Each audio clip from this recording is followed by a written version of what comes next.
3-month ownership of a fully electric Mini Cooper. Question is, are we still in love? Or is the relationship starting to crumble?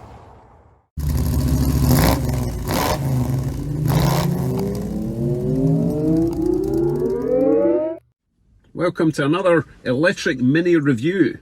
We have now owned the car for 3 months. My wife has been daily commuting almost every day.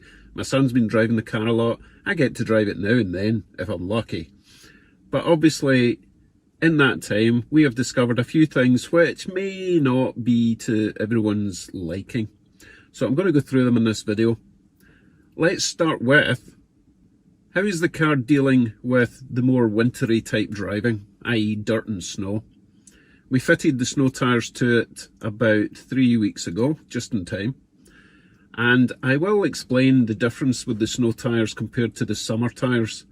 There is a distinct difference, most notably the noise that they generate.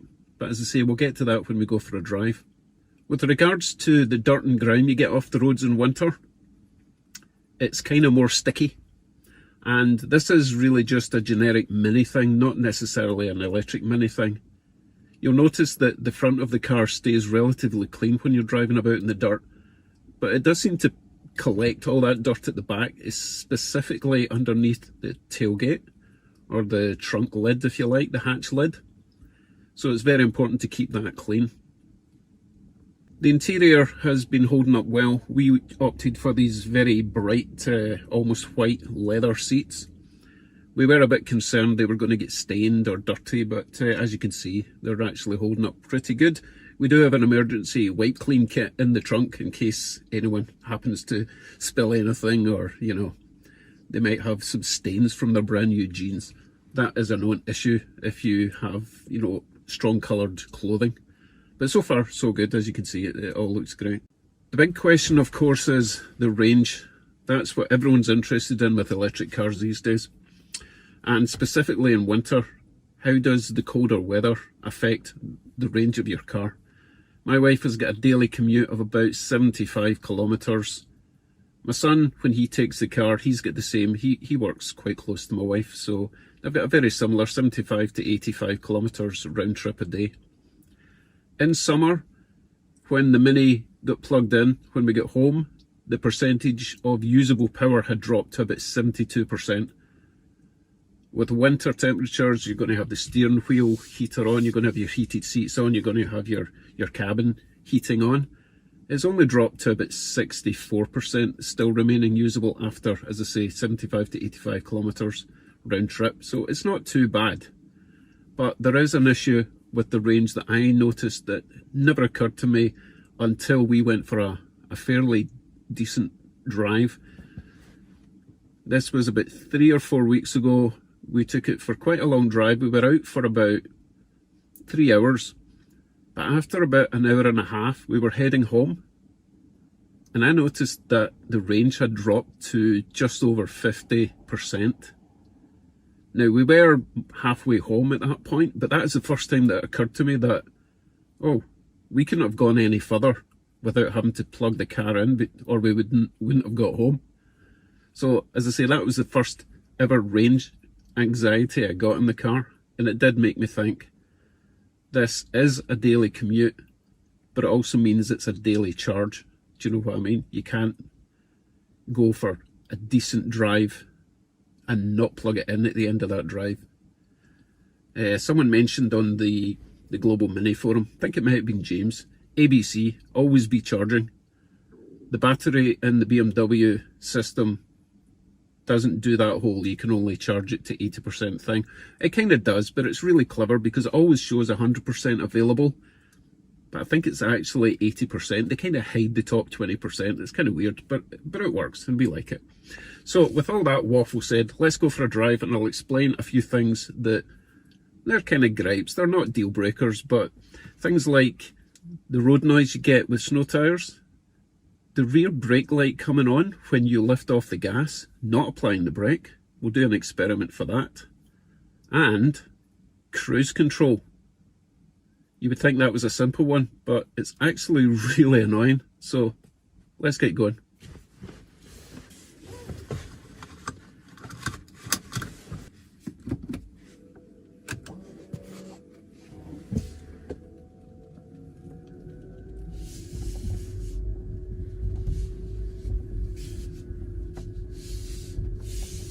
So I'm going to start with the brake light. There's a lot of confusion as to when the brake light comes on if you're not using the actual foot brake. So I've got my clone, Dave with a hat, hello, following me in the truck, and he is going to watch and see when the brake lights come on. I am not going to use the foot brake, so let's just go for a wee drive and see what happens.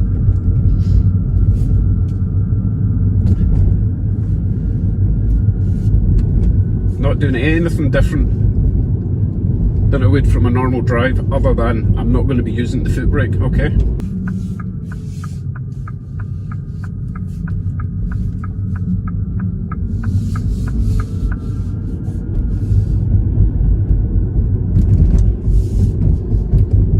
So we're approaching a stop sign.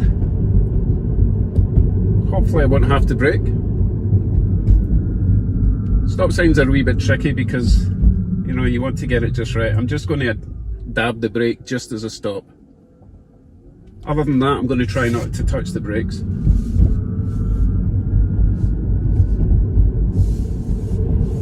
Now we're approaching a set of traffic lights. Again, lifting off, not braking. Round we go. So hopefully you'll get an idea of when these brake lights come on, and if it looks out of the ordinary from a follower's point of view. It was always a concern for us that we didn't know when the brake lights were coming on. But with that little experiment, we've got a better idea. Next thing I want to talk about is the cruise control. With any normal car, you would set your cruise control, you take your foot off the gas and it would carry that speed until you hit the brake. Now, because this system has got the auto regeneration when you lift off the gas, it also means that when you dab on the brake, you know, to lift, you know, to deactivate the cruise control, it automatically activates the regeneration, which is actually harsher than how much you want to brake. You can't just dab the brake a little bit and let it coast. It doesn't do that. It will start slowing you down. It will apply the brakes. So unless someone's got a really good technique of how to use that cruise control for lifting off and, you know, deactivating the cruise control, I'm not quite sure how to do that yet. So if you want to leave a comment on what your best method is for living with cruise control, I'm all ears. Okay, on to the subject of snow tyres. Now, these snow tyres we have are the same snow tyres we had on the last Mini. But what I've noticed straight away is these wheels and tyres do not have wheel sensors in the wheels, which is bizarre, because that means that the last Mini we had must have had kind of remote sensors that worked with magic and wizardry, because we're now getting a fault code coming up in this car saying that our sensors aren't working. Well, of course they're not working, there's none in the tyres, but as I say, the last car did not have those sensors in the wheels, but this one does. Now, we're just going to live with the fault code until spring when we swap the wheels back over, because these sensors are like $70 or $80 per wheel to have fitted, which is just ridiculous. For the sake of a little warning light, I'm perfectly capable of checking to see if I've got a flat tyre before I go for a drive. We don't need warnings for everything in our cars. Hey, if you want to dish out the money and get your sensors, then by all means, but just bear that in mind. The other thing you'll notice, these snow tyres, I'm not sure if you can hear this,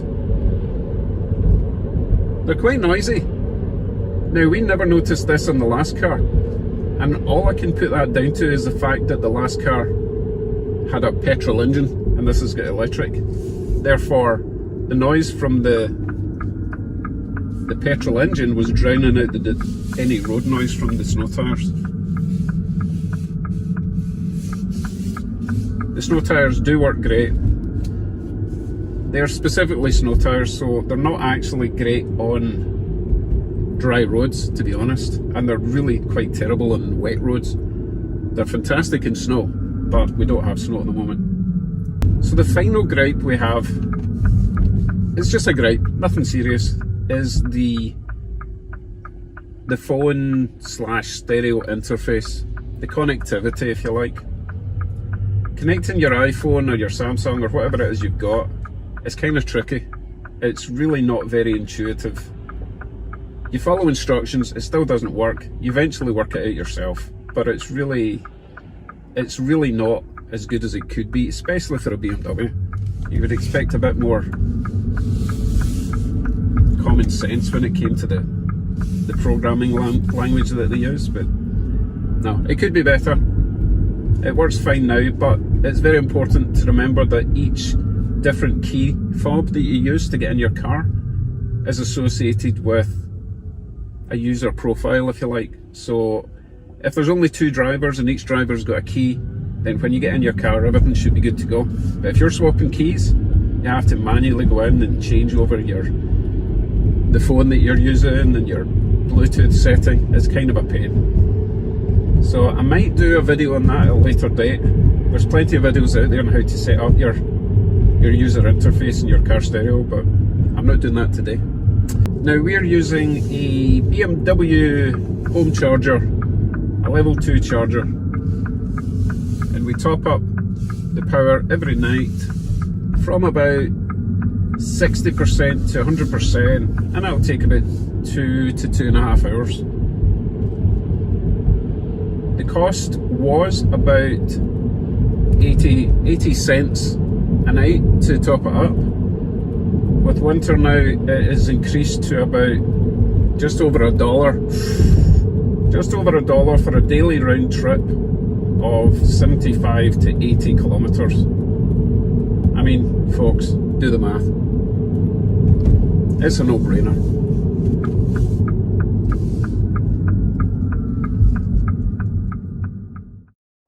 Well, that is my 3-month ownership review of the Mini Cooper SE fully electric Mini.